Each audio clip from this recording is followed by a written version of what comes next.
here at a generator that's overspeeding intermittently at startup. I got channel 2 on the actuator. It's pulse width modulated control. There's a duty cycle driven actuator, governor controller, and then I'm into the mag pickup. Right here you can see yellow is the mag pickup, red is the actuator. If I zoom in, you can see the square wave of the actuator, the duty cycle. You can see that I'm on for a shorter period than I'm off, so that's like a 20% duty cycle right there. And then you can see the mag pickup.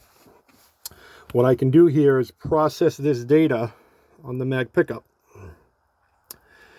and as a frequency, you can see I'm going up to about, let's say, 5,600 RPMs, and then I'm dropping 5,600 hertz on the flywheel. Do the math in a little bit. Then I'm going down to 4,260. You can see right there, within a period of 600 milliseconds. Less than a second, I'm going down to slower than 60 hertz. This would calculate to 60 hertz, and just so you can see, I do the calculator. So we're at, the top one's at, let's say, 5,600.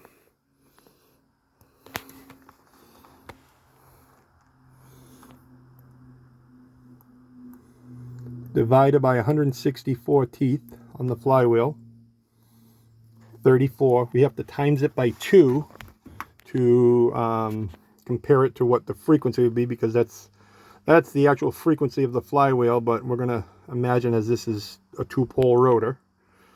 Because this is a 4-pole back end, that would give you 60 hertz at that RPM, at 1,800 RPMs.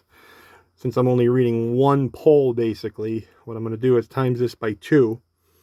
And that'll compare it to, this will be the actual frequency, because this generator monitors AC frequency. That's what the overspeed would get triggered off of. Now this didn't overspeed when I took this measurement, but you can see we're getting up to the 68 hertz. That's the output frequency.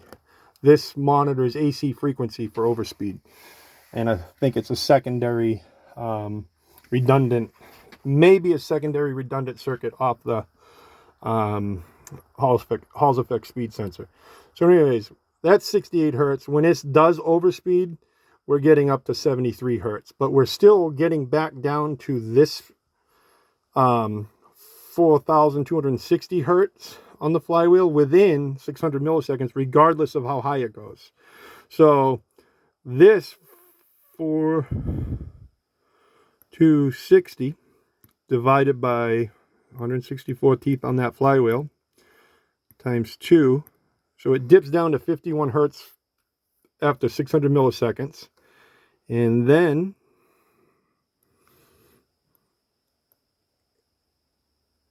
we level off at 5,000 hertz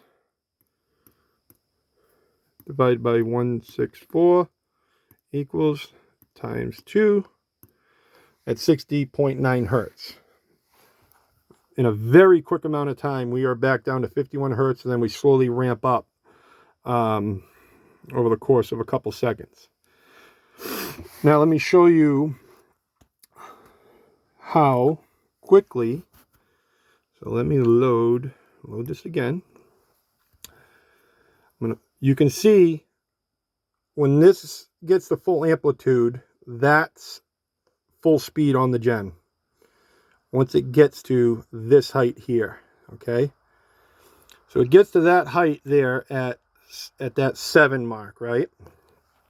So now if I process the data differently, now I'm going to process the duty cycle and the pulse width modulation.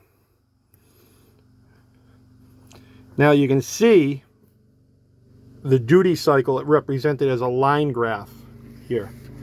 It starts off basically cranking at about a 21% duty cycle. Then it starts advancing forward, and we go up to a little over 50% duty cycle, and we climb to like a max of 61% duty cycle. So we're on 61% of the time, and we're off the rest, right? But you can see, as soon as we are at that 60 hertz, as soon as we're there, that governor controller is responding quick enough. It's releasing the duty cycle and just dropping it right down, but we still overspeed once in a while. There's nothing you can do. We can't be any more reactive than a half a second with that actuator. It's a mechanical limit on this old equipment. And you got some slop in the fuel system and the throttle plates, and all of that is resulting in this overspeed. So I think the best result here, or the best solution, since it's not a lot of generators will overspeed for a second and then level off. And the tolerances are so tight as they get older, especially with these units, you'll get the random overspeeds because there's no time delay on this overspeed. So instead of replacing all this money worth of fuel systems and still having a very sensitive overspeed controller on this computer, has an old controller anyways, I'm going to cut in a cigarette pack controller with an adjustable overspeed trip. May do a deep C with an adjustable time delay, and then we can basically put a buffer and make it more than 0.6 milliseconds. This thing is catching that overspeed. A half a second is nothing. 600 milliseconds is nothing, and we're overspeeding. We're setting off the overspeed in that short of time. It should ignore that, and it's not. So, kind of a long explanation, but that's what we got. We're going to do a new... Also, I am going to do a new throttle body on this, because it is sticking. When I got here, had a stuck throttle. It wouldn't start.